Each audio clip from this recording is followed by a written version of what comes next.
नमस्कार, CSK news में आप सभी दोस्तों का एक बार फिर से बहुत बहुत स्वागत है। दोस्तों, इस वक्त की बड़ी खबर निकल के आ रही है। आपको बता दें कि भारत चीन तनाव के बीच युद्ध जैसे हालात बने। विपक्ष के साथ सर्वदलीय बैठक प्रधानमंत्री मोदी ने बुलाई और इस बीच विपक्ष के साथ सर्वदलीय मीटिंग भी चल रही है, जिसमें कांग्रेस पार्टी समेत तमाम भारत की विपक्षी पार्टियां शामिल हैं। ये बड़ी अपडेट निकल के आ रही है भारत चीन को लेकर। वहीं अगली बड़ी खबर जाने के, जहां पर आपको बता दें कि ग्लोबल टाइम्स ने एक बार दी फिर से युद्ध की धमकी। 5 सूत्रीय सहमति लागू करे भारत, वरना चीन युद्ध के लिए तैयार है और युद्ध के लिए भारत भी तैयार है। इसके साथ ही तीसरी बड़ी खबर जानेंगे, यूएन में गर्जा भारत, आतंक के जनक पाकिस्तान से नहीं सीखने की जरूरत है, तुर्की को भी दी चेतावनी, अपने हद में रहें। इसके साथ चौथी बड़ी खबर जानेंगे, राजनाथ सिंह के बयान से चीन बौखलाया, सरकारी अखबार में लिखा सर्दियों में बढ़ेगा और तनाव। पांचवी बड़ी खबर जानेंगे, अमेरिका ने 5 चीनी उत्पादों के आयात पर लगाई तत्काल रोक, रिश्तों से बड़ी खटा। छठवीं बड़ी खबर जानेंगे दोस्तों, अरुणाचल सीमा पर हालात बेहद बेकाबू हो चले हैं। अरुणाचल प्रदेश में युद्ध जैसे हालात, अरुणाचल को स्थिर करने की कोशिश लगातार चीन कर रहा है। और आपको बता दें कि एलएसी और अरुणाचल प्रदेश में युद्ध जैसी स्थिति के बीच भारत सरकार ने बुलाई सर्वदलीय बैठक, हाई मीटिंग जारी है। तो सब कुछ खबरें एक ही करके आपको विस्तार से बताएंगे तह तक। लेकिन उससे पहले छोटा सा निवेदन, अगर आपने चैनल को सब्सक्राइब नहीं किया तो प्लीज सब्सक्राइब के लाल बटन दबाकर चैनल को सब्सक्राइब करें। और अगर आप भी मानते हैं कि प्रधानमंत्री मोदी के नेतृत्व में यह देश न केवल कोविड-19 को हराएगा बल्कि देश के दुश्मनों को, चीन हो या पाकिस्तान, इंडियन आर्मी मुंहतोड़ जवाब देने के लिए पूरी तरीके से तैयार हैं, तत्पर हैं। और अगर आपको भी अपनी इंडियन आर्मी पे गर्व है तो इस वीडियो को दिल से लाइक करके कमेंट के माध्यम से जय हिंद लिखना मत भूलिएगा। दोस्तों, चलते हैं पहली खबर लेते हैं। आपको बता दें कि भारत चीन तनाव के बीच आज हो रही है सर्वदलीय बैठक। विपक्ष उठा रहा है एलएसी का मुद्दा तो सरकार दे रही है जवाब। जी हां, इस बीच आपको बता दें कि मोदी सरकार ने सर्वदलीय बैठक बुलाकर चीन के खिलाफ एक पूरी तरीके से आर पार की लड़ाई का ऐलान करने वाले हैं। जी हां, दरअसल आपको बता दें इस वक्त सर्वदलीय बैठक चल रही है, जिसमें कांग्रेस पार्टी के सांसद अधीर रंजन चौधरी समेत विपक्षी पार्टियों के मुख्य नेता शामिल हुए हैं। और इस बीच प्रधानमंत्री मोदी इन सब मीटिंग के मुखिया होंगे। आपको बता दें कि लद्दाख से लेकर अरुणाचल तक हालात बेहद बेकाबू हो चले हैं और चीन लगातार घुसपैठ की कोशिश के साथ साथ अपने सैनिकों को बढ़ा रहा है। इस बीच अचानक हमला तब हो चुका जब अरुणाचल प्रदेश में अचानक बड़े पैमाने पर चीनी सैनिक दिखने लगे। इसके बाद भारतीय सेनाओं ने फिलहाल अपनी सतर्कता बढ़ाने लगे और इंडियन आर्मी की भी सतर्कता और इंडियन आर्मी की मौजूदगी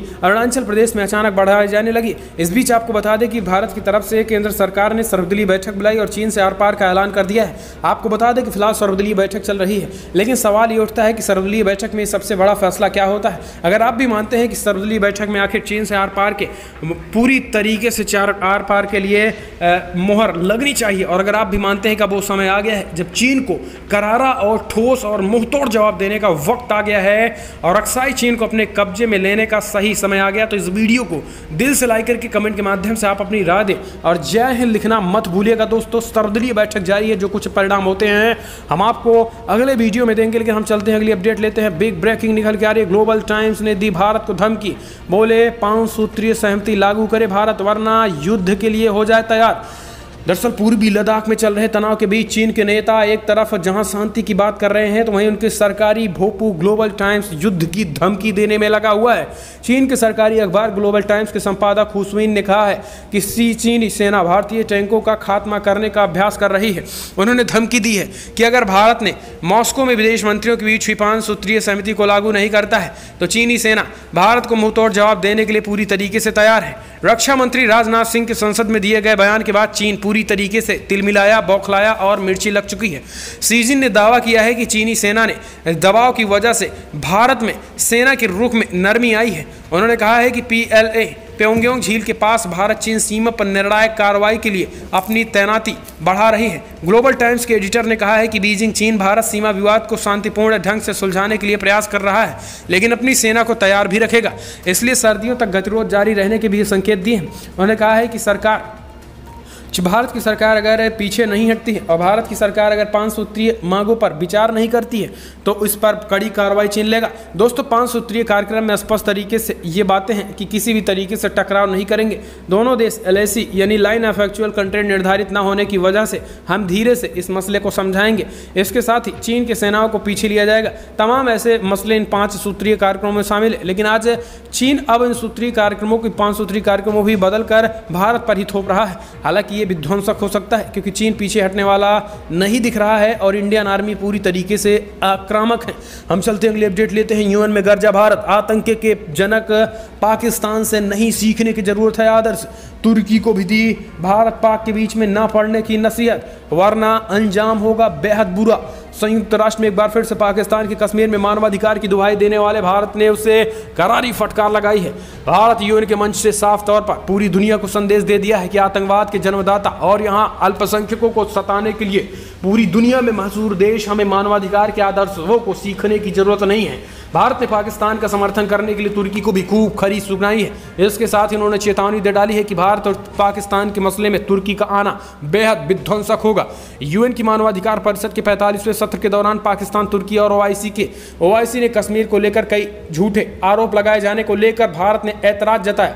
भारत के अस्थायी प्रतिनिधित्व राजदूत इंद्रमणि पांडे ने उत्तर देने के अधिकार के तहत बोलते हुए कहा है कि मानवाधिकारों को भारतीय संविधान में मूल नागरिक अधिकार के तौर पर शामिल किया गया है।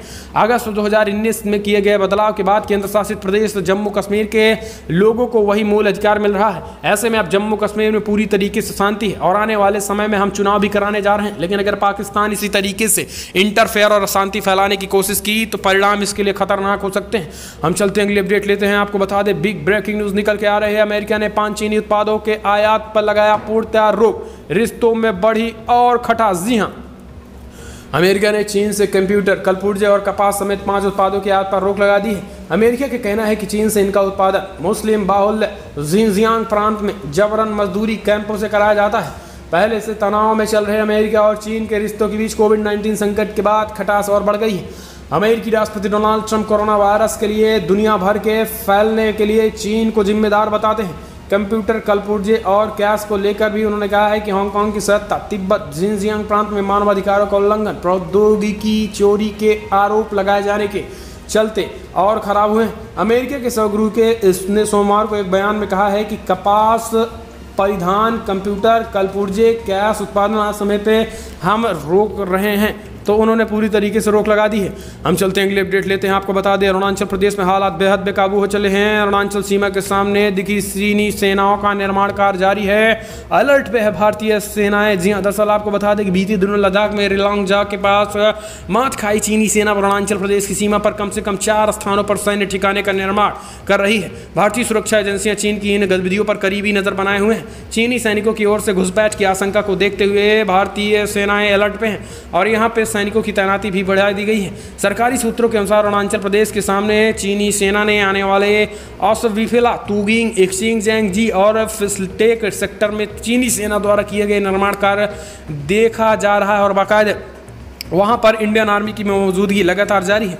ऐसे में आपको बता दें कि चीन को पूरी तरीके से मुंहतोड़ और करारा जवाब देने के लिए इंडियन आर्मी तत्पर है और यही कारण है कि अब अरुणाचल प्रदेश में भारतीय सैनिकों की मौजूदगी और तेजी के साथ बढ़ाई जा रही है, क्योंकि लगातार चीन अब अरुणाचल प्रदेश से ही खोदाबंदी करने लगा है। हालांकि आपको बता दें कि यहाँ पर मोदी सरकार तत्पर है और विपक्षों के साथ आज बैठक करके अब चीन का पूरी तरीके से खात्मा हो सकता है। हम चलते हैं अगली अपडेट। नेपाल की धरती पर किया कब्जा और अब भारत के खिलाफ बच्चों के दिमाग में जहर घोल रहा है नेपाल। जी हाँ, नेपाल के पीएम केपी ओली भारत के खिलाफ अपने एजेंडे पर कायम है। पहले उसने भारतीय इलाकों काला पानी, लिपुलेख और लिम्पियाधुरा को अपने नक्शे में शामिल कर लिया और अब उसे उल्टे इस विवाद के जरिए बच्चों के दिमाग में भारत के खिलाफ जहर घोलने में जुट गया है। कक्षा 9 के विद्यार्थियों के लिए एक पाठ्य पुस्तक तैयार किया गया है।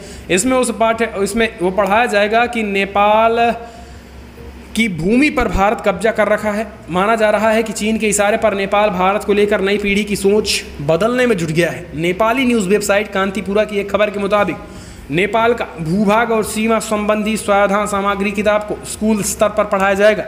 स्वाध्ययन सामग्री को पाठ्यक्रम से जोड़ा जा सकता है। पाठ्यक्रम विकास केंद्रों ने कहा है कि इन पुस्तक नेपाल के क्षेत्र और सीमाओं के बारे में जानकारी प्रदान करने के उद्देश्य से तैयार की गई। तो ये एक बड़ी अपडेट है। हम चलते हैं अगली बड़ी खबर लेते हैं। काला हिरण शिकार के मामले में सलमान खान की बड़ी मुश्किल है। इस बात से कोर्ट नाराज। जी हाँ, जा सकते हैं जेल। काला हिरण शिकार के आर्म्स और एक्ट मामले में अभिनेता सलमान खान को जोधपुर की जिला एवं सेशन कोर्ट ने 28 सितंबर को पेश होने के आदेश दे दिए हैं। सोमवार को सलमान की याचिका पर कोर्ट ने सुनवाई पूरी नहीं हो पाई। इसके बाद कोर्ट ने सलमान की अगली सुनवाई तिथि पर हाजिर होने के आदेश दे दिए हैं। आपको बता दें कि जोधपुर जिला सेशन जोधपुर राघवेंद्र कच्छट की कोर्ट में सुनवाई लंबित थी। सलमान की तरफ से उनके अधिवक्ता हस्तिमल सारस्वत कोर्ट में मौजूद थे। वहीं राजस्थान सरकार की ओर से पीपी मागाराम कोर्ट में मौजूद थे। इस दौरान कोर्ट ने स्पष्ट हिदायत देते हुए कहा है कि 28 सितंबर को मामले में बहस शुरू करनी है। इसके लिए सलमान खान को कोर्ट में पेश होना पड़ेगा। तो सलमान खान की लेकर एक हाजिरी को लेकर उनकी मुश्किलें बढ़ गई हैं। हम चलते हैं, अगली अपडेट लेते हैं। बाबरी विध्वंस केस में 27 साल बाद 30 सितंबर को आएगा सीबीआई कोर्ट का फैसला। आडवाणी, जोशी सहित 49 हैं आरोपी। दरअसल आपको बता दें कि उत्तर प्रदेश स्थित अयोध्या में दिसंबर 1992 में बाबरी विध्वंस मामले करने के मामले में सीबीआई की अदालत 27 साल बाद 30 सितंबर को फैसला सुनाएगी। इस मामले में पूर्व उप प्रधानमंत्री और पूर्व गृह मंत्री लाल कृष्ण आडवाणी और पूर्व राज्यपाल और यूपी के पूर्व सीएम कल्याण सिंह, भाजपा नेता विनय कटियार, पूर्व केंद्रीय मंत्री और मध्य प्रदेश की पूर्व मुख्यमंत्री उमा भारती आरोपी हैं। सीबीआई ने इन मामले में 49 आरोपियों के खिलाफ चार्जशीट फाइल की थी। इसमें से 17 की अब तक मौत हो चुकी है। तो ये बड़ी अपडेट निकल के आ रही, 30 सितंबर को फैसला आएगा। हम चलते हैं, अगली बड़ी खबर लेते हैं। भारत में आने वाली कोरोना वैक्सीन, रूस की कंपनी के साथ हुआ भारत की डॉक्टर रेड्डी का करार। रूस की कोरोना वैक्सीन को भारत में बेचने के लिए भारत की बड़ी फार्मा कंपनी डॉक्टर रेड्डीज के साथ डील हो गई है। न्यूज एजेंसी रॉयटर्स के मुताबिक रूस का sovereign wealth fund RDF Bharat की डॉक्टर रेड्डीज को 10 करोड़ डोज बेचेगा। इसके लिए भारत की ओर से सभी रेगुलेटरीज मंजूरी मिल गई है। आपको बता दें कि इस खबर के बाद डॉक्टर रेड्डीज के शेयर में जोरदार तेजी आई है। बुधवार को कंपनी का शेयर 4.5% की बढ़त के साथ 4637 रुपये के भाव बंद हुआ है। रूस ने इस वैक्सीन का नाम स्पुतनिक भी दिया है। रूसी भाषा में स्पुतनिक शब्द का अर्थ होता है सैटेलाइट। रूस ने ही विश्व का पहला सैटेलाइट बनाया था, उसका नाम भी स्पुतनिक ही रखा था और अब स्पुतनिक भी इस वैक्सीन का नाम भी रखा गया है। हम चलते हैं, अगली अपडेट लेते हैं। अमिताभ बच्चन के घर की बढ़ाई गई सुरक्षा, जया के बयान के बाद लिया गया एक्शन, हालात बेकाबू। दरअसल बॉलीवुड के महानायक अमिताभ बच्चन के घर के बाहर सुरक्षा बढ़ा दी गई है। जानकारी के मुताबिक संसद में जया बच्चन के दिए गए बयान में जिस तरीके से नाराजगी है, लोगों में, आम जनता में जबरदस्त नाराजगी है, उसको देखते हुए उस नाराजगी को दूर करने के लिए, ताकि उस नाराजगी को कोई एक्शन का रिएक्शन ना हो सके, इसलिए महानायक अमिताभ बच्चन के घर के बाहर सुरक्षा बढ़ा दी गई है। और आपको बता दें कि अमिताभ बच्चन के घर के बाहर शिवसेना के ठाकरे साहब ने पुलिस की सुरक्षा बढ़ा दी ताकि कोई अनहोनी ना हो सके। हम चलते हैं, अगली अपडेट लेते हैं। पुलिस का दावा, उमर खालिद ने कबूल सुनियोजित थे दिल्ली के दंगे, मोबाइल से मिला 40 GB का डेटा। जेएनयू के पूर्व छात्र उमर खालिद ने दिल्ली दंगों की साजिश रचने में अहम भूमिका निभाई थी। दिल्ली दंगों की साजिश बहुत सुनियोजित तरीके से रची गई थी। दिल्ली पुलिस के स्पेशल सेल की गिरफ्त में आया उमर खालिद से पूछताछ में ये बातें सामने आ गई हैं। पुलिस ने उमर खालिद के मोबाइल की फॉरेंसिक रिपोर्ट भी मंगा ली है और उसको विश्लेषण भी कर रही है। उमर खालिद के मोबाइल से 40 GB डेटा दंगों से संबंधित मिला हुआ है। दिल्ली पुलिस के स्पेशल सेल ने जेएनयू के पूर्व छात्र उमर खालिद को दिल्ली में दंगों की साजिश रचने के आरोप में गिरफ्तार किया था। स्पेशल सेल ने उमर खालिद को 10 दिनों की पुलिस रिमांड पर भेज दिया था। पुलिस को जांच में पता चला है कि उमर खालिद दिसंबर 2019 से ही CAA और NRC के विरोध में दंगों की साजिश रचने में जुट गए थे। लोगों का उनका समर्थन भी मिला तो हौसला और बढ़ता गया। जांच में ये भी पता चला कि उमर खालिद ने पूर्वी दिल्ली में कई धरना स्थलों पर भड़काऊ भाषण दिया था। उसने प्रदर्शनकारियों को उत्साह में आ गए थे। उमर खालिद कई व्हाट्सएप ग्रुप में जुड़ा था। वो ग्रुप के माध्यम से दंगों की भूमिका तैयार कर रहा था। दिल्ली पुलिस की अपराध शाखा ने हाल ही में जो पूरक आरोप पत्र तैयार किया, उनमें से पिछड़ा तोड़ की सदस्यों ने उमर खालिद की साजिश के बारे में काफ़ी कुछ खुलासे किए थे और इस वजह से उमर खालिद की गिरफ्तारी हुई थी और 10 दिन की ये रिमांड भी बढ़ी है। हम चलते हैं, अगली अपडेट लेते हैं। आपको बता दें, अमेरिकी राष्ट्रपति डोनाल्ड ट्रंप ने दी खुशखबरी, बोले 3 से 4 सप्ताहों में मिल जाएगी कोरोना वैक्सीन। दरअसल कोरोना वायरस के बीच अमेरिका के लोगों को बहुत जल्द ही खुशखबरी मिल सकती है। अमेरिकी राष्ट्रपति डोनाल्ड ट्रंप ने कहा है कि अमेरिका को 3 से 4 सप्ताह के भीतर कोरोना वायरस की वैक्सीन मिल जाएगी। डोनाल्ड ट्रंप ने मंगलवार को पेंसिल्वेनिया में ACB न्यूज़ द्वारा आयोजित मतदाताओं के साथ बैठक में कहा है कि पिछले प्रशासन को FDA और अन्य सभी स्वीकृतियाँ लेने के कारण संभवतः वैक्सीन बनाने में सालों लग जाते, हम कुछ ही हफ्तों में इसे हासिल कर लेंगे। ये 3 या 4 सप्ताह हो सकते हैं, तो 3 and 4 वीक्स में उन्होंने लाने का वैक्सीन ऐलान कर दिया है। ट्रंप की बातों पे देखते हैं कितना दम होता है और आने वाले समय में वैक्सीन कितनी मिलती है। हम चलते हैं, अगली अपडेट लेते हैं। बॉलीवुड के लिए खड़े होने पर जया बच्चन से शिवसेना खुश, मुखपत्र सामना में बांधे तारीफों के पुल। शिवसेना ने बुधवार को राज्यसभा सांसद एवं अभिनेत्री जया बच्चन का समर्थन किया। बच्चन ने उन लोगों की आलोचना की है जो दावा करते हैं कि फिल्म जगत नशे की लत में जूझ रहा है।